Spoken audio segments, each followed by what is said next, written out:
Welcome in, everyone. This deep dive is all for you because you brought us some seriously deep stuff to unpack. We're talking about getting closer to Allah, and honestly, who doesn't want that, right? For sure. It's fundamental. Totally. So we've got this super insightful article from Beyond Yaqeen that dives into going beyond, like intellectually knowing about Allah to actually feeling close to Him. Yeah, that's the key, isn't it? Right. And then we've got this Q&A from About Islam, which honestly, it gets really personal. It talks about how to actually fix your relationship with Allah if it needs fixing, Which, let's be real, a lot of us feel that way sometimes. Totally.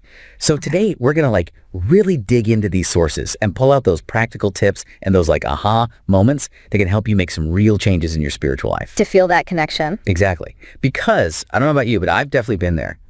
Okay, intellectually, Islam makes perfect sense, but my heart's not quite on the same page. It's a common struggle, for sure. And that's exactly where this Beyond Yaqeen article starts, right off the bat. It acknowledges that feeling. It's interesting. The author talks about their experience with students who, they've done the research, they understand the logic, they've arrived at this intellectual certainty. But then the article points out that there's this emptiness, almost like a spiritual thirst. It's like knowing Allah exists in your mind is not the same as truly feeling that connection. Right. So how do we bridge that gap? How do we get from head knowledge to a heartfelt connection? That's the million-dollar question, isn't it? And this is where Beyond Yaqeen introduces us to something called tasawwuf. Tasawwuf. Okay. Now, some people listening might have heard this term before. Maybe some haven't. And sometimes it gets, a little bit of a mixed reputation. Yeah, it definitely can. But in this article, the author presents it as basically the practical side of Islamic spirituality. Here's how you actually do it. The how-to guide. Exactly. And it's important to note that tasawwuf is not new. This isn't some fad or anything. It's a classical approach that's been around for centuries. For sure. For sure. And what I really appreciate about the way it's presented here is it's not just about reading books and studying theories. It's about action. Right. The author makes this comparison to learning an instrument. You can read every book about playing the piano, but you only become a pianist by actually sitting down and practicing. I love that analogy. Yeah. So let's dive into that practice, shall we? The Beyond Yaqeen article outlines some core principles of tasawwuf, almost like a roadmap for this spiritual journey. And the first stop is suhbah, which means companionship. Makes sense, right? Islam is a deeply social faith. Right. And even beyond just Islam, think about it. Who we hang out with, who we spend our time with, it influences every aspect of our lives. And that includes our spiritual well-being. Definitely. And the article really stresses the value of having a murshid, which is like a spiritual mentor or guide. Someone who can not only teach you about Islam, but also guide you on your spiritual path. Walk the walk with you. Exactly. But the article also acknowledges that finding a qualified murshid, someone who's deeply knowledgeable and spiritually mature, can be a challenge, especially outside of more traditional Sufi circles. Yeah, that's real. And on that note, there's also a word of caution in the article about being discerning. There are people who might present themselves as spiritual guides, but might not actually be following the teachings of Islam. So, got to use your best judgment there. For sure. But beyond the idea of a formal mentor, the article also talks about the impact of our friends. Think about it. Are your friends the kind of people who inspire you to be a better Muslim? Who remind you to pray or encourage you to do good deeds? Or do they lead you in a different direction? Right. Our friends can either be a huge support system in our journey or, unfortunately, a major obstacle. Yeah, it's powerful how our social circle can really shape our spirituality. Absolutely. And it doesn't stop there. The article expands on the idea of suhbah to include family life, too. Having a spouse who supports your spiritual growth, creating a home environment that's conducive to worship and remembrance of Allah, learning about Islam together as a family, all of this plays a role. So it's really like building that supportive ecosystem, right? Yeah. One that nourishes your connection with the divine. Okay, so moving on to the second principle, which is ilm. And ilm, as many people probably know, means knowledge. Right, and it's not just about knowing the basics of Islam, though that's important, of course. It's about constantly seeking to deepen our understanding. Like leveling up your knowledge. Exactly. It's about diving deeper into the life of the Prophet Muhammad, peace and blessings be upon him, through the seerah. It's about understanding the Quran with tafsir, studying the hadith, pondering over the beautiful names and attributes of Allah. It's like constantly adding layers to that knowledge base. Yes. And it's not about just collecting facts either. It's about internalizing that knowledge, letting it shape our actions and our character. The article really stresses that. And, even sharing what we learn with others. Paying it forward. Exactly. The article also reminds us to be mindful of where we're getting our knowledge from, to avoid those who might present themselves as experts but don't actually have a solid foundation in Islamic scholarship. Right. Got to check those credentials. Yeah. Okay, so the third pillar, which the article calls the heart of spiritual revival, is Dhikr, which is remembrance of Allah. Now, I think when a lot of people hear Dhikr, they think, oh, repeating phrases. Yeah, that's the common perception. But this article goes deeper, way deeper. It does. It distinguishes between just saying the words and actually doing Dhikr with presence. Like really being there in the moment, reflecting on the meaning of what you're saying, feeling humble before Allah. Feeling it in your heart. Yes, exactly. It's about connecting with Allah's greatness and power on a deeper level. So it's not just about quantity, it's about quality. Right. 100%. The article suggests, focus on feeling the weight of each word rather than just trying to say as many words as possible. And it's a good reminder that dhikr can take many forms. It's not just individual or group remembrance, but also istighfar, seeking forgiveness, tawbah, repenting, and du'a, making supplications. All those beautiful forms of connecting with Allah. And the article also highlights the importance of having a daily word, a routine of dhikr and du'a that you stick to. Yeah, consistency is key. And of course, reading and reflecting on the Quran. That's like the ultimate dhikr, right? Absolutely. But the article also brings up a really important point about how easy it is to get distracted in today's world. With all the noise, the constant stimulation, it can pull us away from that connection with Allah, keep us focused on the material world. Yeah, for sure.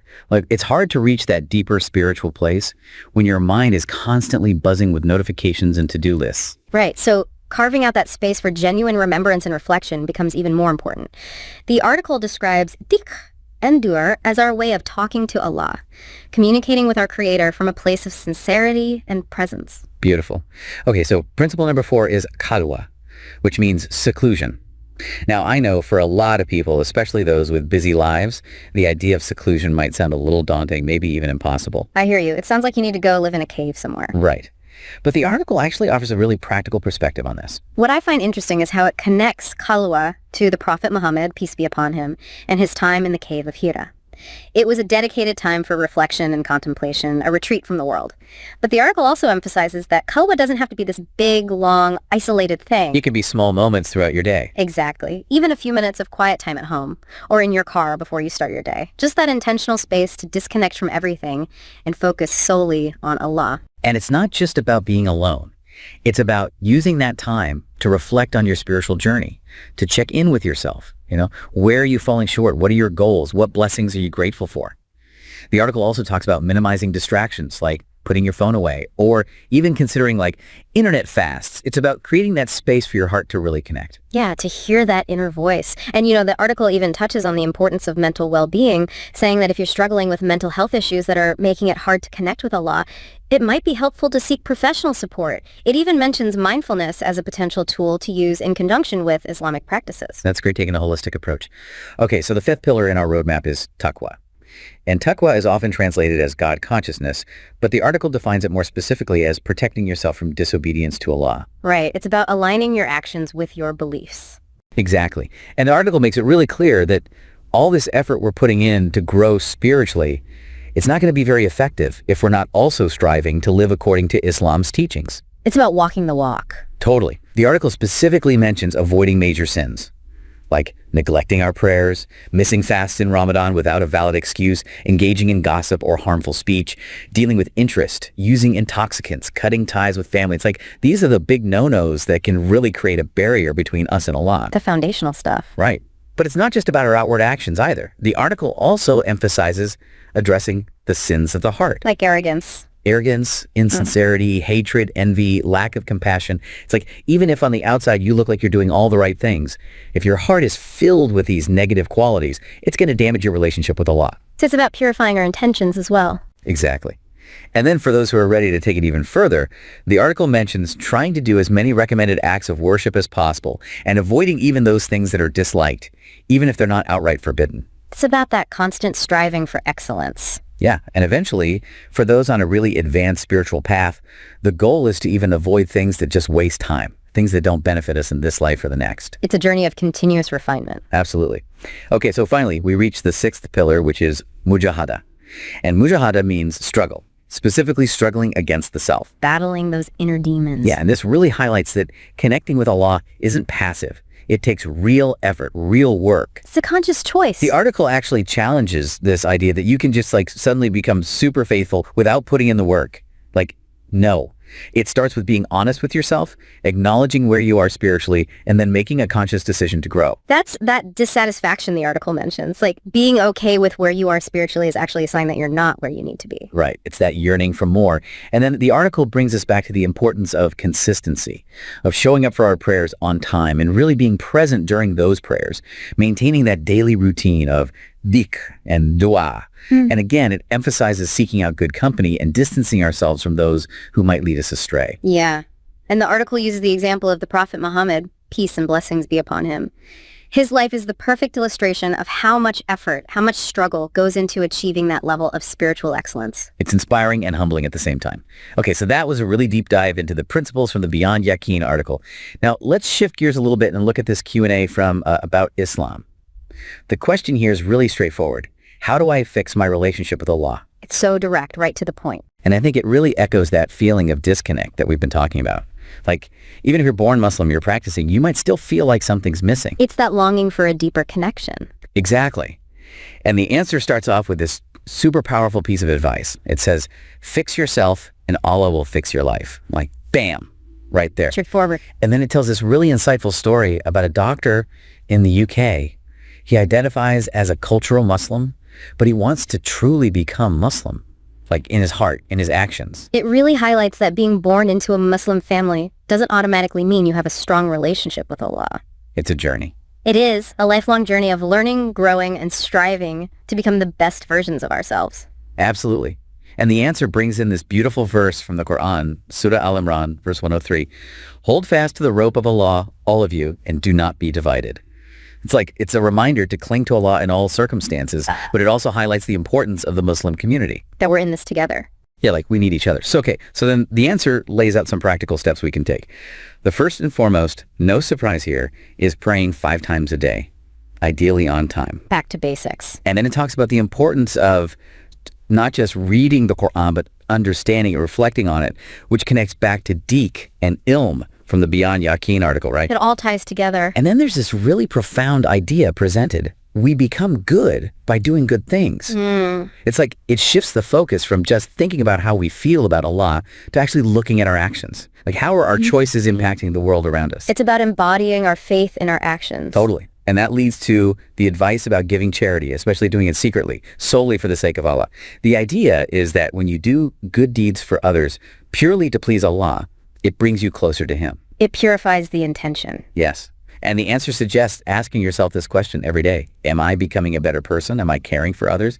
Am I helping others sincerely for the sake of Allah? It's a powerful self-reflection tool. It's not just about our internal state. It's about how that internal state manifests in our actions. Right. And ultimately, the answer says that by striving in this way, we can become those whom Allah loves, those whom He considers His friends. What a beautiful aspiration. So when we take a step back and look at both of these sources together, I think what's really amazing is how well they complement each other. The 6 principles from Beyond Yaqeen provide this comprehensive framework for approaching our spiritual growth. It covers our relationships, our inner world, our actions, and then the advice from About Islam gives us these very concrete steps to take, centered around prayer, understanding the Quran, doing good deeds, and that central idea of fix yourself and Allah will fix your life just ties everything together. It's like they're different pieces of the same puzzle. Exactly. For example, the principle of Dhikr from Beyond Yaqeen, that emphasis on remembering Allah, it directly connects with the advice from About Islam to read and understand the Quran and to hold fast to the rope of Allah. And the importance of suhbah, having good company, it reinforces that idea of the Muslim community being a source of support, which we see in that verse from Surah Al-Imran. It's so cool how these seemingly different approaches actually converge on these fundamental principles. Yeah. And they both emphasize that it's not just about our inner world or just about our outward actions. It's about the synergy between the two. They work together. So to sum it all up for you, it seems like really deepening our connection with Allah, it's not just about intellectually believing. It's about actively engaging in our faith. It's about making conscious choices about who we spend time with, constantly seeking knowledge and reflecting on it, creating those pockets of quiet time for reflection, actively avoiding those things that displease Allah, both in our actions and in our hearts, and constantly striving to improve ourselves. And a huge part of that, as the About Islam Q&A emphasizes, is focusing on becoming better people. And we do that through our prayers, through understanding the Quran, and through genuinely caring for others and helping them for the sake of Allah. Like turning our faith outwards.